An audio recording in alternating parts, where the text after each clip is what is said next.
উত্তর পাকিস্তানের গিলগিত বালুচিস্তান অঞ্চলে মঙ্গলবার এক মর্মান্তিক সড়ক দুর্ঘটনা ঘটেছে। বিয়ের অতিথিদের বহনকারী একটি বাস থালিচি ব্রিজ থেকে ছিটকে সিন্ধু নদীতে পড়ে যায়। যাত্রীরা পাঞ্জাব প্রদেশের চাকওয়াল শহরে একটি বিয়ের অনুষ্ঠানে যাচ্ছিলেন। এ ঘটনায় অন্তত 18 জন নিহত হয়েছেন, আহত হয়েছেন আরও অনেকে। এদিকে দুর্ঘটনার পরেই স্থানীয় লোকজন ও স্বেচ্ছাসেবীরা উদ্ধার তৎপরতায় অংশ নেয়। ওই নদীর তীরে অনেকেই আবার রাবারের নৌকায় করে নিখোঁজদের খোঁজার চেষ্টা চালাচ্ছেন। এখন পর্যন্ত 18টি মৃতদেহ উদ্ধার করা হয়েছে, তবে বাকিদের সন্ধান এখনো চলছে। দুর্ঘটনাগ্রস্ত বাসে 28 জনের মতো যাত্রী ছিল এবং অধিকাংশ যাত্রী নদীতে ভেসে গেছে। আমরা কিছু মৃতদেহ উদ্ধার করেছি এবং এখনো খোঁজ চালাচ্ছি।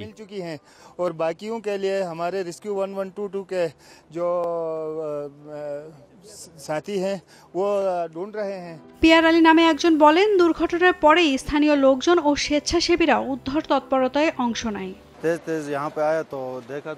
আমি এখানে এসে দেখি বাসটি ডুবে গেছে। আমি নদীতে ঝাঁপ দিয়ে বাসটি দেখতে পেলাম। সেখানে মৃতদেহ ছিল। পরে আমি একটি মরদেহ বের করে আনি। এ সময় আমার কিছুটা ভয়ও লাগছিল, তবে এরপরে আমি আবারও 4-5টা মরদেহ উদ্ধার করেছি।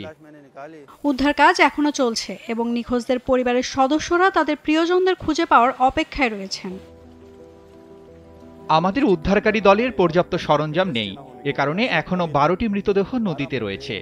এছাড়া এখানে সাধারণ মানুষ অনেক ভিড় করছে, তবে আমাদের পর্যাপ্ত উদ্ধার সরঞ্জাম না থাকায় বাকি মৃতদেহগুলোর কোনো খবর পাওয়া যাচ্ছে না।